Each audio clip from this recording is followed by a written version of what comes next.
tardes. Estamos aquí para ver un mito extendido que tienen las transformaciones gráficas que usualmente podemos encontrar en los libros que utilizamos para estudiar precálculo y que nos explican movimientos. En este caso vamos a ver que el mito se expresa en el movimiento horizontal de la gráfica, sea en aumento o sea en decrecimiento. Y es un mito extendido que podemos encontrar en cualquier libro si estudiamos la parte de los movimientos de las transformaciones gráficas. Aprovecharemos la siguiente función exponencial para explicarlo. Vamos a colocar esta como una propuesta para ver dónde se refleja este error en la transformación. Si nosotros procedemos a transformar esta gráfica, como les estuve explicando a ustedes, se haría primero la parte más externa, que no tiene que ver con la función en sí. O sea, la parte más extensa es este más 1. Este más 1 sabemos que crea un desplazamiento vertical en el eje Y, o sea, obviamente vertical, pero hacia arriba. Entonces podemos anotar aquí que nuestra primera gráfica contendrá un aumento hacia arriba. Entonces, la transformación número 2 que vemos aquí es la otra que está más externa de la gráfica, que es este menos que está acá. Este menos provoca una transformación una reflexión en el eje X. Una reflexión en el eje X. En la gráfica número 3, además de contener las dos anteriores, también tendrá una reflexión en el eje Y. Entonces, ¿dónde que está el error de ese método tradicional que conocemos de las transformaciones gráficas? El mito es que nosotros debemos, cuando se le suma 1, mover la gráfica, en este caso, una unidad hacia la izquierda. Eso es lo que dice nuestra teoría y eso es lo que dice el mito. Pero no es así. Realmente, este valor aquí puede, en ciertas condiciones, tanto mover la gráfica a la derecha como moverla a la izquierda. Entonces, en este caso veremos que el movimiento no será a la izquierda, sino que el movimiento será hacia la derecha de una unidad. Entonces, si vemos acá, que si procedemos a transformar esa gráfica, recuerden, como les decía, como les expliqué, empezamos en la mente con nuestra gráfica fundamental. Si la recordamos, nuestra gráfica fundamental va en esta forma. Siempre la tenemos que recordar para realizar las transformaciones que ella lleva. Entonces, como esta es nuestra gráfica fundamental, de ella partiremos para hacer cada una de las transformaciones. Recordando también, como les dije, que debemos tener los aspectos fundamentales de ella, como son el dominio, que resultará invariable para ella, o sea, no lo tengo que tocar, siempre va a ser el mismo. El rango, que lo haré de último, pero que para la fundamental es desde 0, sin incluirlo, como se ve, porque 0 es asíntota, hasta infinito, positivo. Entonces, y el intersecto, que es intersecto con el eje, no tiene intersecto con el eje X, pero con el eje Y, el intersecto es 0,1.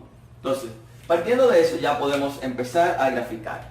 Si hacemos la primera gráfica que nos dice aquí, es desplazarla 1 hacia la derecha. O sea, si ella idealmente pasa por el punto, idealmente 0,1, ahora 0,2. Entonces, partiendo de eso, podemos esbozar nuestra nueva gráfica, que sería así. Respetando también que la asíntota, al igual que el intersecto, suben una unidad hacia arriba. También debemos recordar que cuando transformamos movimientos, con movimiento me refiero a movimientos hacia arriba, movimientos hacia la derecha o la izquierda, debemos hacerlo con respecto al intersecto, al igual que una reflexión en el eje que no sea de la asíntota. O sea, la asíntota de esta gráfica está en X. O sea que cuando vayamos a hacer esta reflexión en X, partiremos de la asíntota, pero para reflejar a esta y a esta, partiremos de su intersecto. Entonces, teniendo en cuenta eso, Ya después que la tenemos así, hacemos la reflexión en X. Es una reflexión en X, por lo tanto, es un espejo. Ese espejo coincide con el eje de la asíntota, Entonces, ¿qué debemos hacer? Debemos tomar en cuenta la asíntota para transformarla. Entonces, eso quiere decir que ella va a pasar por aquí. ¿Por qué por ahí? Porque al igual que respetamos la asíntota para hacer la transformación, o que es en este caso una reflexión, vemos que ese punto sube 1 después de la asíntota, entonces ahora tiene que bajar 1 antes de la asíntota. Entonces este punto es 0,0. Ella está pasando por 0,0 en la transformación número 2. Esta es la número 1 y esta es la gráfica número 2. La número 3 entonces será una reflexión en Y. Tomo en cuenta mi intersecto. Entonces para transformar esa gráfica en Y hago un espejo y veo que el espejo me resulta con esta gráfica. Entonces, al resultarme con esa gráfica, esta resulta ser la número 3.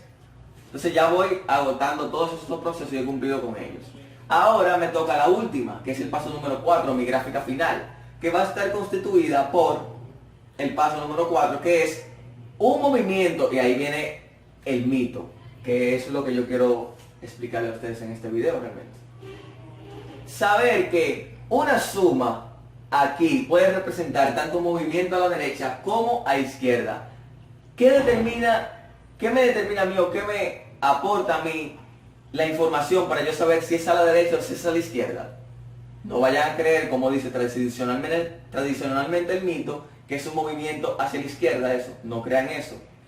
Eso es un movimiento tanto a la derecha como a la izquierda, o sea, puede serlo. Pero ¿cómo yo identifico cuándo es a la derecha y cuándo es a la izquierda? Viendo simplemente si mi X o mi variable aquí, mi incógnita, es negativa o positiva.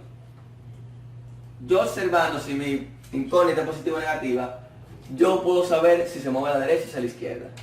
Si es positiva, lo que quiere decir que que no va a haber una reflexión en el eje Y.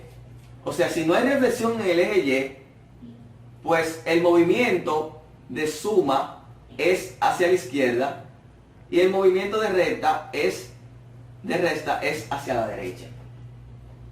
Pero si es negativo el coeficiente de mi variable, será positivo un movimiento hacia la derecha y negativo un movimiento hacia la izquierda. O sea, si hay reflexión en Y, esta sería la forma adecuada de mover nuestra gráfica. Pero vamos a comprobarlo.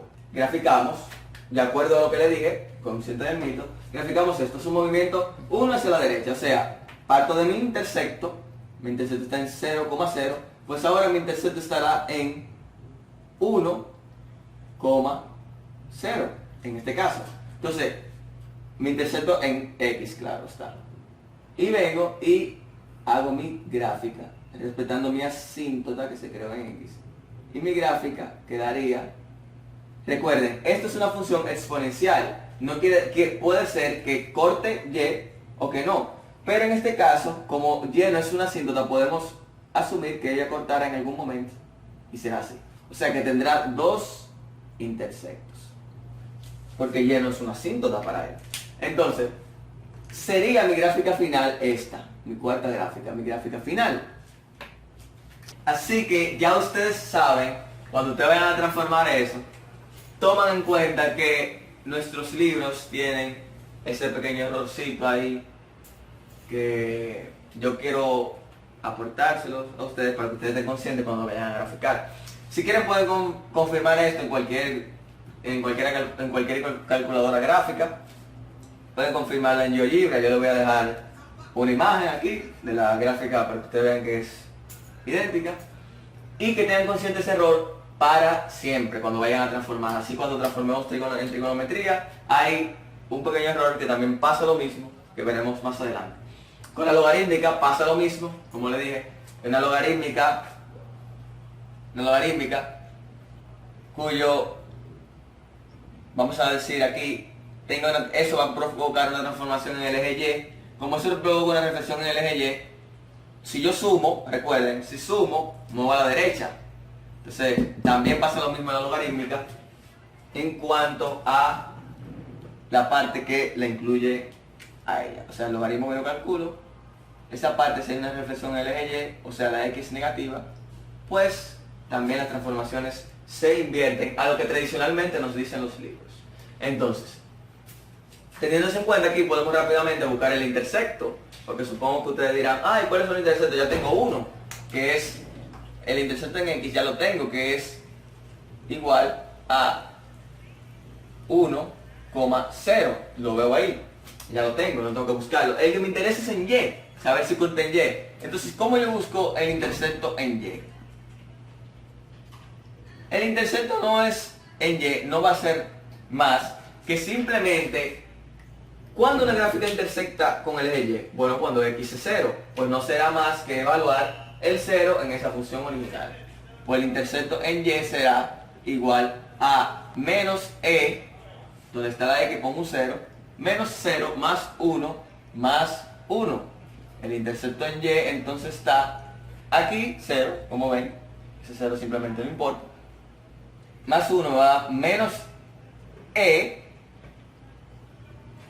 a la 1, que es lo mismo E, más 1, que ese valor es, el intersecto en Y será entonces menos, aquí recordando, es menos 1.71828125, etc. Aproximadamente ese valor será mi intersecto en Y, que puedo marcarlo aquí. O sea que mi intersecto en Y será X debe ser 0, 0, menos 1.7182, etc. Entonces, esto es para buscar el intersecto. Si fuera el intersecto en X, aquí yo también puedo buscarlo. No vayan a creer que no, solamente tengo que hacer Y0. Ahí es evidente, pero puedo hacer Y0. Si yo hago Y0 y resuelvo esa ecuación, será menos X más 1 más 1. Resolviendo esa ecuación, lo voy a resolver en rojo para que lo vean. Si yo despejo este 1 hacia acá, y ese negativo, este se vuelve negativo, se va a ir con este negativo, será E a la menos X más 1 igual a 1.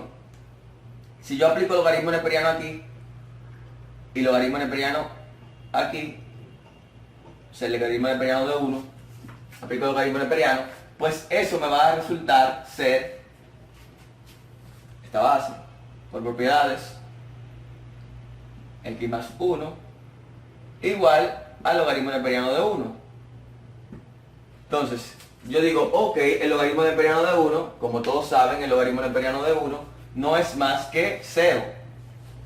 Entonces, como el logaritmo neperiano de 1 es 0, yo tendría menos X, allá tengo un 0, paso este CK, igual a menos 1, y ahí, este menos, y eso me coincide con que mi intersecto en X es 1, como yo había dicho anteriormente.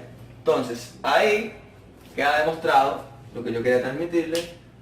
Pasen buenas tardes. Juan Luis ha estado con ustedes.